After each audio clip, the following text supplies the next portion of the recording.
Assalamualaikum warahmatullahi wabarakatuh.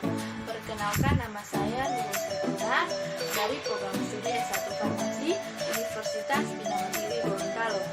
Di sini saya akan menjelaskan materi tentang hiperlipidemia. Yang pertama yaitu pengertian hiperlipidemia. Hiperlipidemia adalah suatu kondisi kelebihan lemak dalam sirkulasi darah. Dapat disebut juga dengan hiperlipoproteinemia karena substansi lemak mengalir di peredaran darah diikat oleh protein karena lemak merupakan partikel yang tidak larut dalam air. Secara umum, hiperlipidemia dapat dibedakan menjadi dua subkategori, yaitu hiperkolesterolemia dan hipertriglyceridemia.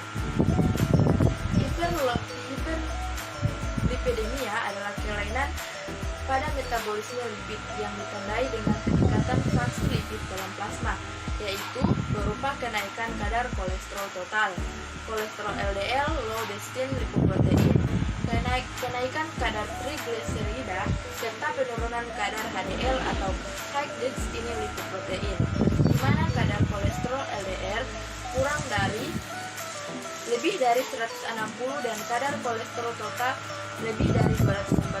Kadar kolesterol HDL 200. Usaha untuk mengontrol kadar kolesterol dapat dilakukan dengan strategi farmakologi dan non-farmakologi.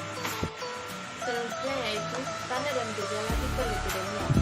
Tanda dan gejala hiperlipidemia biasanya tidak terdeteksi dini, sehingga baru ditemukan ketika evaluasi atau pemeriksaan penyakit aterosklerosis atau penyakit kardiovaskular. Tanda dan gejalanya itu santoma, lasma, nyeri dada, nyeri perut, hepatosplenomegaly, kadar kolesterol atau trigliserida tinggi, serangan jantung, obesitas, intoleransi glukosa, lesi menyerupai jerawat pada sekujur tubuh, plak ateromatosus pada pembuluh darah arteri arcus senilis dan xanthomata. Selanjutnya yaitu data laboratorium hiperlipidemia. Peningkatan kolesterol total LDL, trigliserida, APD dan CP, HDL rendah. Kadar kolesterol total berada di bawah 200 mg atau DL dan dapat dikatakan tinggi apabila melebihi 240 mg atau DL. Kadar LDL dianggap normal apabila berkisar antara 100 sampai 129 mg atau DL dan termasuk kategori sangat tinggi apabila melebihi 140 mg atau DL. Selanjutnya itu terapi dan golongan obat hiperlipidemia. Yang pertama yaitu terapi non-farmakologi. Penderita trigliceridemia biasanya mengalami obesitas, resistensi insulin, diabetes atau hipertensi yang merupakan faktor risiko penyakit kardiovaskular, sehingga penurunan berat badan, modifikasi diet, olahraga sangat diperlukan. Modifikasi diet harus dapat menurunkan berat badan dengan proporsi lemak dan karbohidrat yang rendah. Konsumsi alkohol harus dikurangi atau bahkan dilarang. Dalam kasus hiperlipidemia parah, jumlah lemak yang direkomendasikan terbatas antara 10% sampai 15% dari total energi yang dibutuhkan. Untuk kasus hipertrigliseridemi yang tidak parah, pembatasan konsumsi lemak jenuh dan lemak trans serta olahraga aerobik dapat menurunkan kadar plasma trigliserida. The National Cholesterol Education Program atau NCEP merekomendasikan 55% sampai 60% presentasi karbohidrat dan 15% sampai 20% protein dalam diet sehari-hari. Asam lemak omega 3, contohnya eicosapentaenoic adalah sumber lemak tak jenuh yang direkomendasikan. Konsumsi asam lemak omega 3 disertai dengan mengurangi konsumsi lemak jenuh dan olahraga dapat menurunkan kadar trigliserida darah hingga menjadi 20%. Yang kedua yaitu terapi obat. Pertama yaitu fibrat derivat. Asam fibrat seperti gemcitabine, beta-fibrat dan fenofibrat adalah pilihan terapi untuk trigliseridemia. Fibrat dapat menurunkan trigliserida plasma hingga 50% dan meningkatkan kadar HDL-C plasma hingga 20%. Mekanisme kerja fibrat adalah memodulasi aktivitas reseptor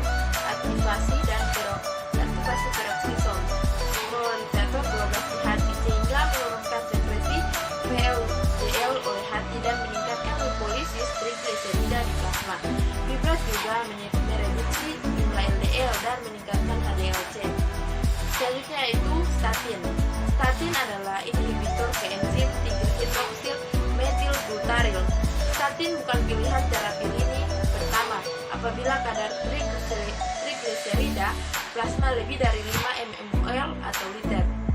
Sama seperti fibrat, statin pada umumnya dapat ditoleransi dengan baik dan jarang sekali menimbulkan miopati atau toksik pada hati.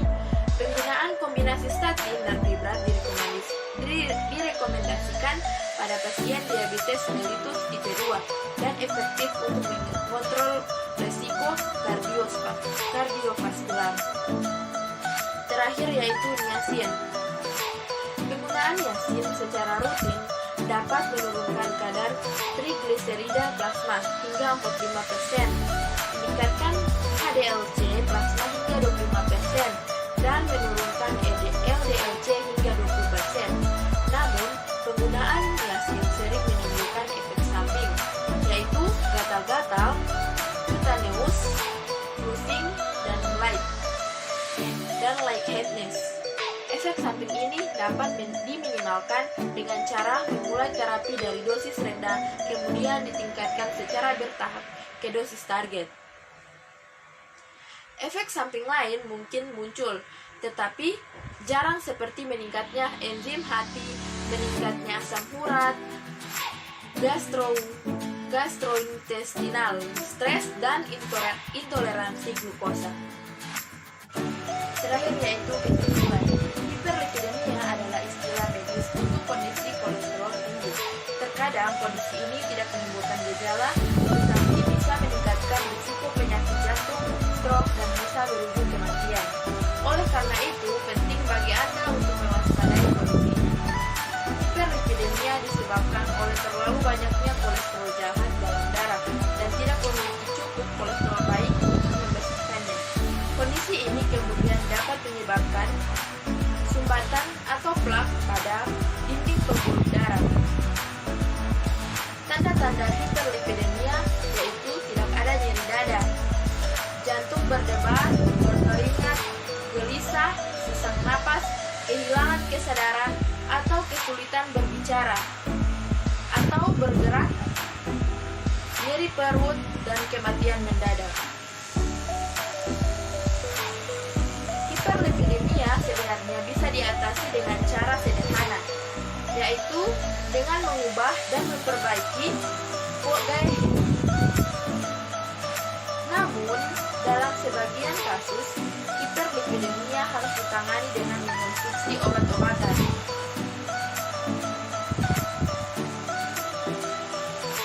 Untuk mengatasi hiperlipidemia, selain menjalani pola hidup sehat, harus rutin melakukan pemeriksaan darah berkala agar kadar lemak dalam tubuh terpantau.